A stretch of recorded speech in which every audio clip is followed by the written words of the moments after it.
이재명 제21대 대통령의 임기가 오늘 새벽부터 본격적으로 시작됐습니다. 조금 전 국회에선 대통령 취임 행사가 열렸는데요. 이 대통령은 실용적 시장주의를 강조했습니다. 박규준 기자. 네, 박규준입니다. 이재명 대통령의 임기가 오늘 새벽부터 시작이 됐죠?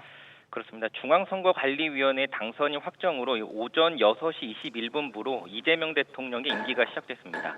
이번 대선은 거리선거라서 선관위에서 당선인 결정안이 의결되는 즉시 신임 대통령의 임기가 시작되는데요. 임기 시작과 함께 국군 통수권을 비롯한 대통령의 모든 권한도 이양받았습니다. 이 대통령은 오전 8시쯤 인천 계양구 사저에서 김명수 합참의장과의 통화를 시작으로 해서 공식 업무를 시작했습니다. 이후 사저를 나와 첫 외부 일정으로 국립서울현충원을 참배했고 취임 행사를 위해 국회로 이동했습니다.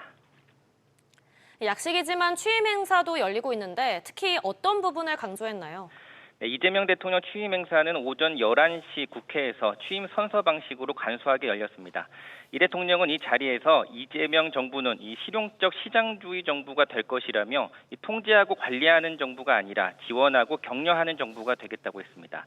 또 주가 조작 같은 불공정 거래 행위를 결코 허용하지 않고 AI, 반도체 등 첨단 기술 산업에 대한 대대적 투자로 산업 강국으로 도약하겠다고도 강조했습니다. 이 대통령은 오늘 취임 선서를 약식으로 하는 대신에 다음 달 17일 제헌절 때는 별도의 임명식을 하기로 했는데요. 명칭이 취임식이 아닌 임명식인 건 국민이 대통령을 임명한 것임을 부각하려는 의도가 반영됐습니다. SBS 비즈 박규준입니다. 28년 만에 가장 높은 투표율을 기록한 이번 대선에서 이재명 대통령은 최종 49.4%의 득표율을 기록했습니다. 과반을 달성하진 못했지만 1,728만 표를 넘게 획득하면서 역대 최다 득표로 대통령에 당선됐습니다. 조슬기 기자. 네, 조슬기입니다. 이재명 대통령이 역대 최다 득표 기록을 세웠다고요? 그렇습니다. 이재명 대통령의 당선이 확정된 시점은 오늘 오전 2시 31분쯤입니다. 본투표가 끝난 지 6시간 30여 분 만입니다. 최종 득표율은 49.42%, 1,728만여 표로 41.15%, 김문수 후보와는 8.2%포인트 차이입니다. 박빙이었던 지난 대선보다 10배가 넘는 283만 표 차이로 이겼습니다. 이재명 대통령이 얻은 득표수는 20대 대선 당시 윤석열 전 대통령이 얻은 1,639만 표를 뛰어넘는 수치로 역대 대선 최다 득표수로 기록됐습니다. 다만 득표율 50%대 벽은 뚫지 못했는데요. 유일한 50%대 득표율을 기록했던 전직 대통령은 18대 대선 박근혜 전 대통령으로 51.55%였습니다. 득표율을 봤을 때 이제 지역별로 대체로 고른 지지를 받았죠? 맞습니다. 전국 17개 시도 중 11곳에서 이재명 대통령이 1위를 차지했습니다. 지난 대선에서 패배했던 서울과 도지사를 지낸 경기도에서 승리를 거뒀고요. 캐스팅 보트인 충청권에선 이번에도 이재명 대통령을 정확히 맞췄습니다. 민주당 지지세가 강한 호남권에서도 이재명 대통령은 압도적인 민심을 확인할 수 있었고 험지로 꼽히던 부산과 경남 PK에서도 약진했습니다. SBS 비즈 조슬기입니다. 이재명 대통령은 이제 취임식이 끝나면 용산으로 이동해서 직무를 시작합니다. 하지만 용산 체제도 당분간일 뿐 집무실은 다시 청와대로 옮겨갈 방침인데요. 관련 내용 취재기자 연결해 알아보겠습니다. 안지혜 기자. 네, 안지혜입니다. 용산 집무실 체제가 이제 3년여 만에 막을 내리네요. 그렇습니다. 이 대통령의 집무실은 청와대가 될 예정입니다. 윤석열 전 대통령이 2022년 5월 대통령 집무실을 용산 국방부청사로 공식 이전한 지 3년여 만입니다. 이 대통령은 후보 시절 용산 대통령실은 도청이나 경계, 경호 문제 등 보안이 심각한 반면 청와대는 상징성과 문화적 가치가 있고 또 안보 문제에 있어서도 최적이라고 언급한 바 있는데요. 다만 청와대가 그동안 시민에게 개방된 공간이었기 때문에 보안 강화 등 일부 개보수 작업이 필요합니다. 때문에 완료될 때까지는 당분간 용산으로 출근할 것으로 알려졌습니다. 이 대통령 측 관계자는 이르면 취임 100일 이내에 집무실을 청와대로 옮길 것으로 보인다고 말했습니다. 장기적으로는 대통령 집무실을 세종시로 옮긴다는 구상인데 법률 개정 등 거쳐야 할 단계가 많아서 실제로 이 대통령 임기 중에 이루어질지는 지켜봐야 할 것 같습니다. 또 향후 이 대통령이 머무게 될 관저는 어디가 될까요? 네, 한남동 관저부터 인천 계양 사저까지 다양한 가능성이 나오는데요. 우선 첫 번째 거처는 윤석열 전 대통령이 머물렀던 한남동 관저가 될 가능성이 높습니다. 인수위 기간 없이 바로 임기를 시작해야 하는 상황이라 당장 선택지가 마땅치 않기 때문입니다. SBS 비즈 안지혜입니다. 한편 새 정부 기대감에 힘입어 코스피가 연고점을 돌파하면서 상승 흐름을 보이고 있습니다. 올해 들어 가장 높은 수준인 2,760선에 안착하며 투자 심리가 회복되는 모습인데요. 오서영 기자. 네, 오서영입니다. 오전장에서 코스피의 상승세가 어떤가요? 네, 코스피는 1% 넘게 올라 연고점을 돌파하며 출발했습니다. 오전 11시 10분 현재 코스피 지수는 전거래일보다 2.3% 오른 2,762에서 상승세를 보이고 있습니다. 외국인이 5,100억 원 순매수하며 지수를 끌어올리고 있고요. 기관 역시 3,400억 원 순매수 중이며 개인은 8,400억 원 순매도 중입니다. 통상위주 대부분 강세로 SK하이닉스는 전거래일 대비 6% 넘게 올라 22만 원에 거래 중입니다. 삼성전자도 1%대 오름세를 나타내고 있습니다. KB금융, 신한지주, 하나금융지주, 메리츠금융지주 등 금융지주 종목이 일제히 상승하고 있고요. 특히 이재명 대통령 당선으로 재생에너지 확대 기대감이 커지면서 HD 현대에너지솔루션이 장중 12% 넘게 올라 52주 신고가를 기록하기도 했습니다. 또 코스피 5000시대 공약에 최근 크게 올랐던 증권주도 부국증권, 신영증권, 미래에셋증권, SK증권, 하나투자증권 모두 큰 폭으로 오르고 있습니다. 같은 시간 코스닥 지수는 전장보다 1.27% 오른 749선에서 오름세인데요. 외국인과 기관은 1,100억 원 순매수 중이며 개인은 2,100억 원어치 순매도 중입니다. 미국 달러 대비 원화 환율은 전거래일 대비 1원 내린 1,472원에 거래 중입니다. 간밤 뉴욕 증시가 동반 강세로 마감을 했는데 여기에도 영향을 받은 모습이죠. 그렇습니다. 간밤 뉴욕 증시는 미중 정상 간 대화가 임박했다는 소식이 관세 협상 기대감을 키우면서 상승 마감했는데요. 특히 엔비디아는 인공지능, AI 반도체 수요 호조 기대에 주가가 상승하면서 시총 1위에 오르기도 했습니다. 브로드컴 등 기술주가 상승세를 이끌면서 필라델피아 반도체 지수는 2.72%나 올랐습니다. SBS 비즈 오서영입니다. 차기 정부 인사들에 대한 관심도 큰데요. 새 정부의 초대 국무총리로 김민석 더불어민주당 최고위원이 내정됐습니다. 최우선 과제인 민생 현안을 해결할 경제사령탑이 누가 될지에도 관심이 쏠리는데요. 취재기자 연결해 자세히 알아보겠습니다. 정광윤 기자. 네, 정광윤입니다. 우선 지금까지 윤곽이 나온 건 어떤 자리들인가요? 국무총리와 대통령실 비서실장, 정책실장입니다. 초대 국무총리로는 김민석 민주당 수석 최고위원이 내정된 것으로 알려졌습니다. 당내 친이재명계 핵심으로 이번 대선에서 상임 공동선대위원장을 맡았습니다. 비서실장은 강훈식 민주당 의원, 정책실장엔 이한주 민주연구원장이 낙점된 것으로 전해졌는데요. 특히 이 원장은 기본소득정책 밑그림을 그린 인물로 알려져 있습니다.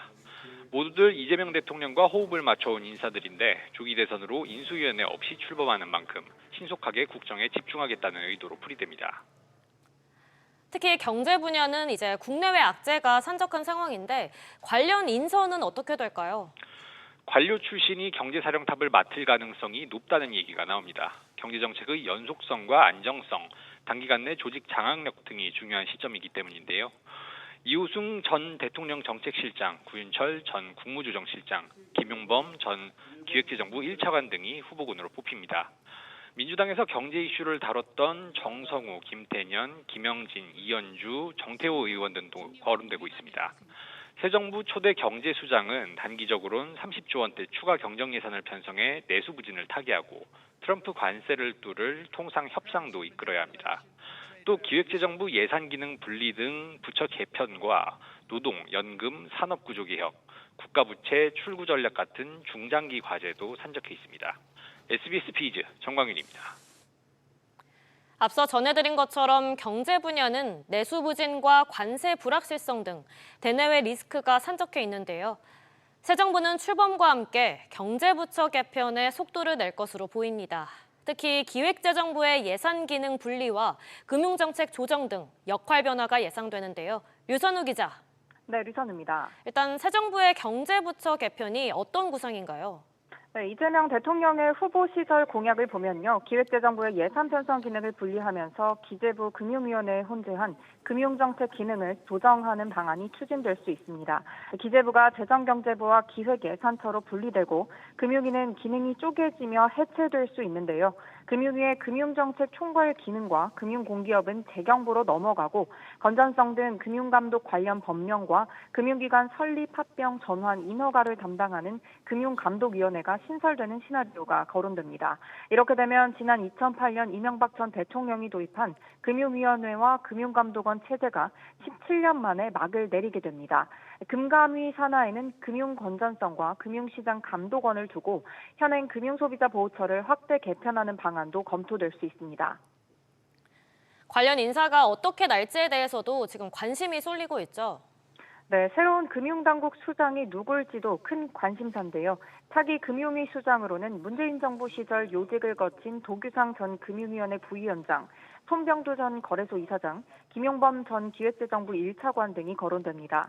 금융감독원장 후보로는 이재명 후보의 핵심 측근 그룹인 7인회 출신 김병욱 전 의원을 비롯해 홍성국, 재윤경 전 의원 등 민주당 정무위 출신 인사들이 거론됩니다. 또한 금감원 첫 여성 금융소비자보호처장을 지낸 김은경 한국외대 교수도 후보로 언급되는데요.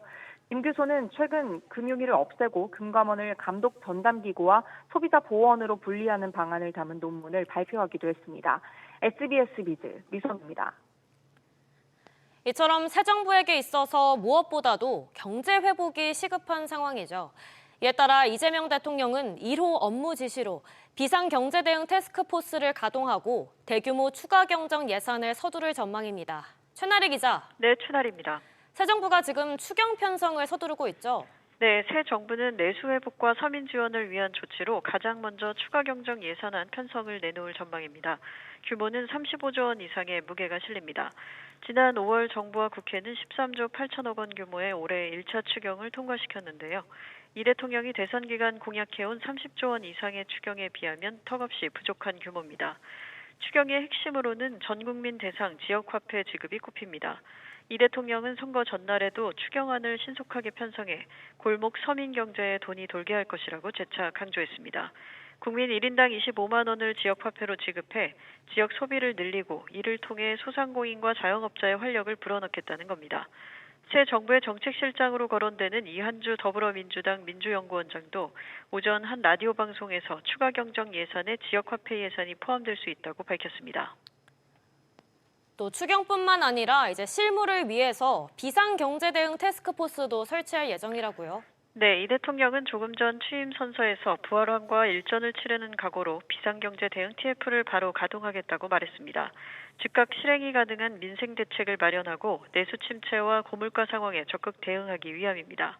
앞서 이한주 민주연구원장은 이와 관련해 대통령이 직접 챙겨야 한다는 원칙이 들어가 있고 민관 협동으로 추진될 것이라고 설명했습니다. SBS 비즈 최나리입니다.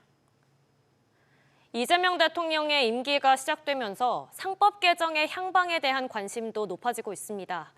대선 후보 이전부터 상법 개정을 추진해온 이재명 대통령은 다시금 개정안을 밀어붙일 것으로 예상되는데요. 자세한 내용 취재기자 연결해 알아보겠습니다. 김한나 기자. 네, 김한나입니다. 이재명 대통령 당선으로 이제 상법 개정 재추진에도 이제 무게가 실리겠어요? 네, 이재명 대통령은 지난 2일 유튜브 채널에 출연해 취임 2, 3주 안에 상법 개정안을 처리할 것이라는 의사를 밝혔는데요.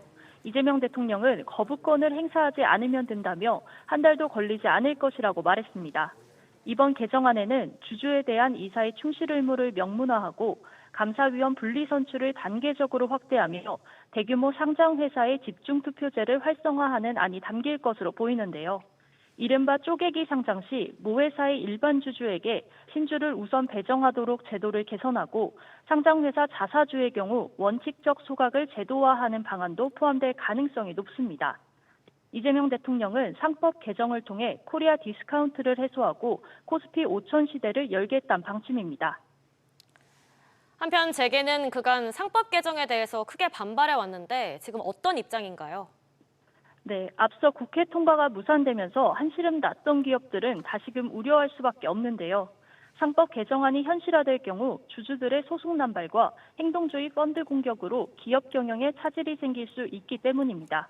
한국경제인협회는 이재명 대통령 당선을 축하하며 정부는 기업하기 좋은 환경을 조성해 혁신과 도전의 경영이 확산하도록 힘써주길 바란다고 전했는데요.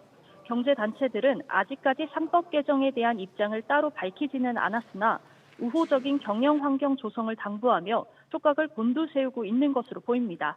SBS 비즈 김한나입니다. 한편 이재명 정부는 출범 직후부터 대미관계 설정이란 난제에 봉착했습니다. 관세 협상부터 주한미군 방위비 재협상 가능성 등 상황이 녹록지 않은데요. 김동필 기자. 네, 김동필입니다. 당장 발등에 불이 떨어진 건 이제 관세 협상이죠. 네, 미국이 설정한 상호관세 유예 기간인 7월 8일도 이제 한 달여 앞으로 다가왔는데요. 산업부에 따르면 현재 한미 양국 간 관세 협의는 구체적인 희망사항을 내놓고 협상을 시작하는 단계입니다. 앞서 관세 철폐를 목표로 세운 산업부는 지난 4월 미국과 7월 패키지를 도출하기로 협의한 바 있습니다. 다만 미국이 소고기 수입 제한이나 구글 정밀 지도 반출 등 민감한 비관세 장벽 해소를 요구해온 데다 반도체나 의약품까지 관세 압박 강도를 높이면서 협상이 쉽지 않을 것으로 보입니다. 이재명 대통령은 대선 기간 상호 이익을 균형 있게 조정하면서 관세 협상을 하겠다라고 언급한 바 있습니다. 관세도 중요하지만 이제 또 다른 난제로 안보 이슈가 제기되고 있죠. 네, 그렇습니다. 주한미군 방위비 분담금이 주요 이슈로 꼽히는데요. 작년 합의를 끝낸 터라 아직 직접 압박은 없지만 트럼프 대통령은 작년 대선 때 분담금 증액을 시사하기도 한 만큼 추후 압박 카드로 쓰일 가능성이 농후합니다. 미국이 최근 중국 억제에 공을 들이는 점도 변수인데요. 백악관은 우리나라 대선 직후 한미동맹은 철통이라면서 민주국가에 대한 중국 개입은 우려하고 반대한다라는 이례적인 입장을 내놓기도 했습니다. 이런 상황 속 이달 중 G7이 예정되어 있는 만큼 이에 맞춰 한미 정상회담이 열릴 수 있다는 관측도 나오는데요. 이르면 내달 이 대통령이 미국을 찾아 정상외교 복구에 나설 수 있다는 전망도 나옵니다. SBS 비즈 김동필입니다. 새 정부의 과제는 나라 밖에만 있는 게 아닙니다. 국내에도 문제가 산적한 가운데 지난 정부부터 이어지고 있는 의료계의 공백 문제는 여전히 해소되지 않고 있는데요. 이와 관련한 새 정부의 해법을 취재기자 연결해서 알아보겠습니다. 이광우 기자. 네, 이광우입니다. 일단 현재 의료계의 상황은 어떤가요? 네, 보건복지부 집계 결과 최근에 특례 모집으로 전공의 860명이 추가로 병원으로 돌아왔습니다. 이들을 포함해서 현장으로 돌아온 전공의는 총 2,500여 명으로 기존 14,000명에 달했던 것과 비교하면 아직도 한참 적은 수준인데요. 의대생들 역시 대부분 복학은 했지만 수업에 참여한 비중은 지난 4월 기준 25.9%에 그쳤습니다. 전공의들은 대부분 다른 직장을 찾았고 의대생들은 증원의 백지화를 주장하고 있어서 내년도 증원분만 철회한 현 상태를 받아들일 수 없다는 입장을 보이고 있는 것으로 전해집니다. 당장 해결되기가 어려울 것으로 보이는데 새 정부의 해법은 그럼 어떻게 될까요? 네, 이재명 대통령의 공약은 공공의료 강화에 초점이 맞춰진 상태인데요. 공약에 공공의대 설립을 명시했는데 이는 결국 의대를 늘리는 식이라서 의료계나 의대생 입장에서 의대 증원과 비슷하게 받아들일 가능성이 높습니다. 다만 이재명 대통령은 의대 정원 문제에 대해 모든 이해 당사자가 참여하는 사회적 합의에서 다시 출발하겠다며 의료계가 참여하는 공론화를 예고한 바 있는데요. 해당 이해 당사자를 구체적으로 정하는 문제와 논의의 과정 등에 따라서 의료계와의 갈등 상황도 변곡점을 맞을 것으로 보입니다. SBS 비즈 이광우입니다. 한편 이재명 대통령을 향한 주요국들의 축하와 당부 메시지도 잇따르고 있습니다. 취재기자 연결해서 알아보겠습니다. 김한진 기자. 네, 김한진입니다. 각국 반응들은 어떤가요? 네, 우선 마코 루비오 미 국무장관은 이재명 대통령 당선을 축하한다며 미국과 한국은 상호 방위 조약과 공유 가치, 깊은 경제 관계에 기반을 둔 동맹에 대한 철통 같은 약속을 공유한다고 말했습니다. 그러면서 영내 안보를 강화하고 경제적 회복력을 향상하며 민주주의 원칙을 지키기 위해 한미일 3자 협력을 심화시킬 것이라고 밝혔습니다. 백악관은 한국이 자유롭고 공정한 선거를 치렀다며 한미 동맹은 철통같이 유지될 것이라고 강조했습니다. 다만 중국의 개입과 영향력 행사에 대해서는 여전히 우려하며 반대한다고 덧붙였는데요. 미국의 최대 경쟁국인 중국에 대한 거리두기를 이재명 정부에 우회적으로 요구하는 대목으로 해석됩니다. 특히 일본에서는 이시바 총리가 직접 축하 메시지를 전했다고요? 네, 일본 교도통신 등에 따르면 이시바 일본 총리는 기자들을 만나 한국 민주주의의 결과라며 한일 국교 정상화 60주년인 올해 교류를 더 활발하게 하고 싶다고 전했습니다. 이시바 총리는 또 셔틀 외교의 중요성은 한국이 어떤 정권이냐에 따라 달라지는 게 아니라며 한일 정상회담은 가능한 빠르게 하는 것이 낫다고 말했습니다. 유럽연합도 이재명 대통령을 향해 핵심 동맹으로서 전략적 파트너십을 심화하길 기대한다고 밝혔는데요. 안토니오 코스타 EU 정상회의 상임의장은 한국과 유럽연합은 민주주의와 인권, 법치주의에 대한 공통의지를 갖고 있다며 글로벌 무대에서 한국의 역할을 매우 중요하게 생각한다고 강조했습니다. SBS 비즈 김한진입니다. 이번은 어느 때보다 힘든 경제 상황 속에서 맞이하는 새 정부의 출범입니다. 성장률은 멈췄고 장바구니 물가는 연일 치솟고 있는데요. 대한민국의 주권자인 국민이 새 대통령에게 바라는 건 거창한 구호가 아닌 일상의 숨통을 틔워줄 작지만 확실한 변화였습니다.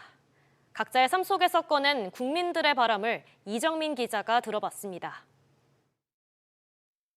정부에서 지원해주는 이제 환급 행사라는 게 좀 있어요. 시장에서 그런 행사 같은 거를 조금만 더 해주면 좋을 것 같아요. 매출의 차이도 크고 사람들도 와서 이제 기분 좋게 사가고. 자영업자들의 바람은 단순했습니다.